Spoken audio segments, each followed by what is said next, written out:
అలాంటి రాజ్యం యొక్క కలలు వాళ్ళు కన్నారు.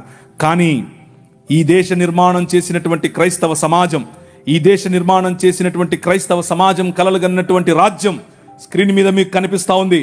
1807లో abolishment of the slavery act నీ రాజు తీసుకొచ్చాడు. జోగిని అనే వ్యవస్థను కూల్చడానికి నీ రాజు తీసుకొచ్చాడు. 1930లో ముత్తులక్ష్మిరెడ్డిని నిలబెట్టి మెడ్రాస్ లెజిస్లేటివ్ కౌన్సిల్లో ఈ దేవదాసి వ్యవస్థను నాశనం చేయటానికి, దాన్ని తీసి పారేయండి అని పిల్లు పెట్టింది. నీ రాజు పంపగా వచ్చిన వ్యక్తులు ఆంధ్ర జోగిని యాక్ట్ మనం తీసుకొచ్చాం. ఇంగ్లీష్ ఎడ్యుకేషన్ ఫర్ ఎవ్రీబడి, ప్రతి ఒక్కరికి 1835 మనం తీసుకొచ్చాం. 1795 రైట్ టు ప్రాపర్టీ, అంతకుముందు ఎవరు భూములు కొనటానికి లేదు. బడుగు బలహీన వర్గాలు భూములను స్వాధీనం చేసుకునేవాళ్ళు. నీకేంద్ర రే మల్లిగా అనేవాళ్ళు, నువ్వెవర రే ఈరిగా అనేవాళ్ళు, నువ్వెవర రే బయటుండు, నువ్వు మా ఇంటికి రావద్దు, నీ నీడ పడద్దు అన్నారు. కానీ నీ రాజు నీకు అధికారం ఇచ్చాడు. భూమి కొనుక్కునే అధికారం, భూమిలో పండించుకునే అధికారం, పండించిన దాన్ని తినే అధికారం నీది. అంతకు ముందేమయ్యేది, భూమి తీసుకుని కష్టపడి మంచిగా పనిచేసి ఇంత పండు పండిన తర్వాత ఒత్తడయ్యారు, ఏట్రా ఇది ఏటి బాబండింది, అమ్మగారి కాలంటే ఇచ్చిరాపో అంటే నోరు మూసుకొని ఇవ్వాలి అంతే. అదే చట్టం. కానీ ఈరోజు అది కాదు. నువ్వు పండించింది నువ్వు తింటావు, నువ్వు పండించింది నీ పిల్లలు తింటారు, నువ్వు పండించింది ధైర్యంగా నీకోసం పెట్టుకుంటావు, పొదుపు చేసుకుంటావు. కారణం ఏమిటి? నీ రాజు, రాజులకు రాజు, ప్రభువులకు ప్రభువు, కైసర్ అగస్తస్ మరియు కైసర్ తిబేరియస్ల ప్రతినిధి అయిన పిలాతు ముందు నిలబడుకొని నా రాజ్యము నీ రాజ్యము లాంటిది కాదని చెప్పాడే ఆ రాజు. Right to property, right to education, abolishing killing children, చిన్న పిల్లలను కొనుక్కొని వెళ్ళేవాళ్ళు. రాజమండ్రి ఆయన ఒకసారి రాశారు, ఈ దాన్ని ఏమంటారు, కాటన్ గారు ఆయనకు రాసినటువంటి కాటన్ గారి గురించి రాసినటువంటి ఒక పుస్తకంలో ఇలా రాసిందట. ఏంటంటే వాళ్ళ ఇంట్లో పనిచేసేటట్టు ఒక ఆయమను వచ్చి ఒక ₹1 ఇవ్వమ్మా అని అడిగింది. ఆ రోజుల్లో ₹1 ఎందుకమ్మా అంటే, నేను వెళ్ళి రాజమండ్రిలో ఒక ఆడపిల్లను కొనుక్కొచ్చుకుంటాను అంటుంది. ఏంటి కొనుక్కొచ్చుకుంటావా? ఎందుకు? అది మన పరిస్థితి ఆ రోజుల్లో. పిల్లలు నమ్ముకునేటటువంటి బతుకులు, తినటానికి లేని బతుకులు, పిల్లలు నమ్ముకునేటటువంటి బతుకుల నుండి నీ రాజు, నువ్వు అమ్మటానికి వీలు లేదు, నువ్వు చంపటానికి వీలు లేదు. నిర్మాణం కట్టాలంటే పిల్లల్ని చంపరారు, ఏదైనా రోడ్డు వేయాలంటే పిల్లల్ని చంపుతారు, రక్తం పడాలంటారు. ఇలా పిల్లలను, మన పిల్లలను చంపుతూ ఉంటే ఆపింది నీ రాజు.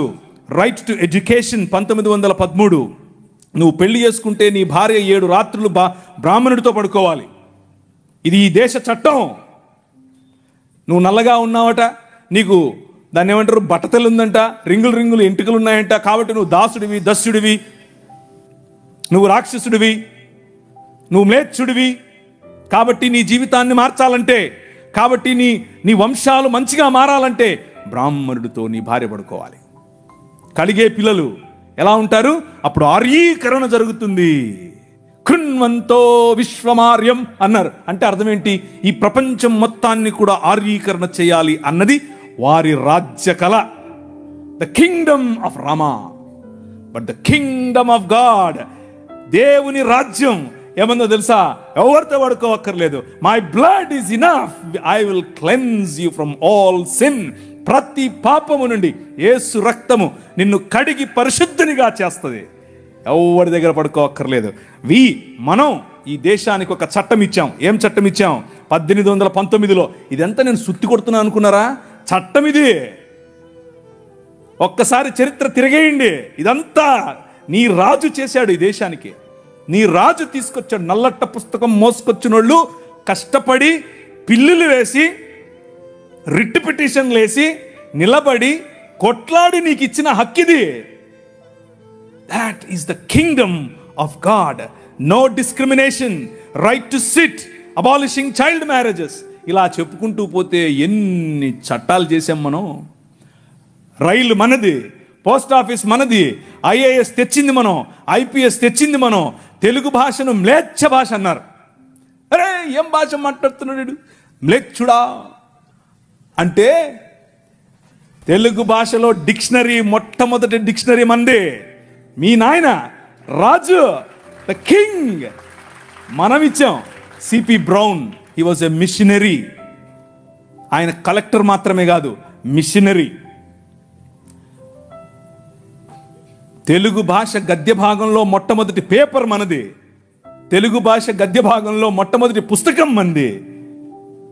వీళ్ళకు వాళ్ళ సొంత రామాయణం మహాభారతాలు కూడా ట్రాన్స్లేట్ చేసుకునే దిక్కు లేదు. అది చేసింది మనమే. నిజం చెప్తున్నాను, నేను అబద్ధం చెప్పట్లేదు. మొట్టమొదటి ట్రాన్స్లేషన్ చేసింది కూడా మనమే. వాళ్ళు అది కూడా చేయరు. ఎందుకంటే విద్య పంచకూడదు. వాళ్ళ రాజ్యంలో విద్య పంచకూడదు. మన రాజ్యం అందరికీ విద్య, ప్రతి ఒక్కరూ చదవాలి. ఎందుకు? ఇదిగో నల్లట్ట పుస్తకం కూడా చదవాలి. అర్థమవుతుందా?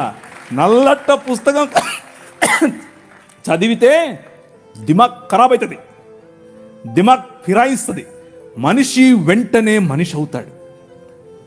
ఈ రాజ్యం మనుషుల కోసం రాజ్యం. ఆ రాజ్యం తలకాయలో నుంచి వచ్చిన వాళ్ళకి మాత్రమే రాజ్యం, భుజాల్లో నుంచి వచ్చిన వాళ్ళకే రాజ్యం.